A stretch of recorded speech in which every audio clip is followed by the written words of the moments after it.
బియ్యం ఎక్స్పోర్ట్కి ఒక షార్టెక్ను ఒక నెపంగా వాడుకున్నారు. ఫోర్టిఫైడ్ బియ్యంలో కూడా దగా సార్. ఈ రాష్ట్రంలో ఫోర్టిఫైడ్ బియ్యం తయారు చేసే సంస్థలు ఉన్నాయి, ఇక్కడ కాదట. ఇతర జిల్లాల వాళ్ళు, ఇతర రాష్ట్రాల వాళ్ళు కావాలట. ఇక్కడ స్మాల్ మీడియం ఇండస్ట్రీ వాళ్ళు బతకాలా అక్కర్లేదా? దానివల్ల స్థానికంగా పనులు అవుతాయి. ఈ సందర్భంగా తమ ద్వారా ఒక విజ్ఞప్తి కూడా చేస్తున్నారు అధ్యక్ష. రాష్ట్రంలోని ఏ కొనుగోళ్ళైనా ఈ రాష్ట్రంలో తయారైన ఉత్పత్తులు కొనాల్సిన అవసరం ఉంది, సివిల్ సప్లైస్ కానీ ఏ శాఖ అయినా. దానివల్ల ఇక్కడ ఉత్పత్తులకు డిమాండ్ వస్తుంది. జిఎస్టీ కూడా మనకే వస్తుంది సార్. ఇతర రాష్ట్రాలకి, ఇతర ప్రాంతాలకి కమిషన్ల కోసం ఇస్తే దాన్ని నష్టపోయేది మన ప్రజలు.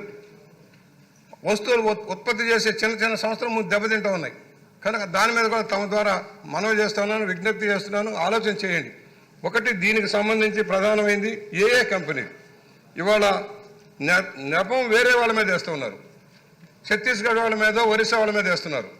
అసలు ఈ రాష్ట్రంలో జరిగిన రాజకీయ అవినీతి వల్ల జరిగిన పరిణామాల మీద సరైన చర్యలు తీసుకోవాల్సిన అవసరం ఉంది.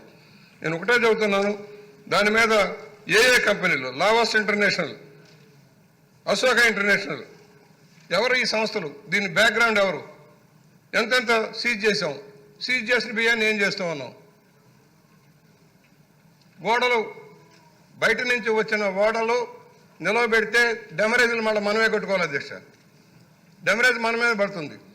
ఆ పరిణామాలు లేకుండా ముందుగానే చెక్ చేసుకోవాల్సిన అవసరం ఉంది.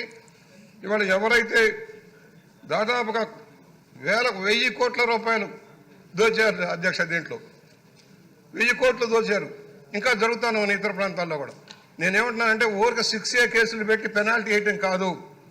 ఎలాగైతే మనం తెచ్చిన ల్యాండ్ గ్రాబింగ్ చట్టం లాంటి చట్టం తెచ్చి పేద ప్రజల సంక్షేమానికి అడ్డుపడుతున్న, రాష్ట్ర ఎక్స్చెక్కర్కి నష్టం కలిగిస్తున్న వ్యక్తుల మీద కఠిన చర్యలు తీసుకోవాల్సిన అవసరం ఉంది.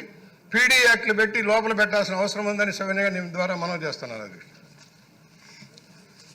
చాలా సుదీర్ఘంగా వివరించారు పెద్దలు.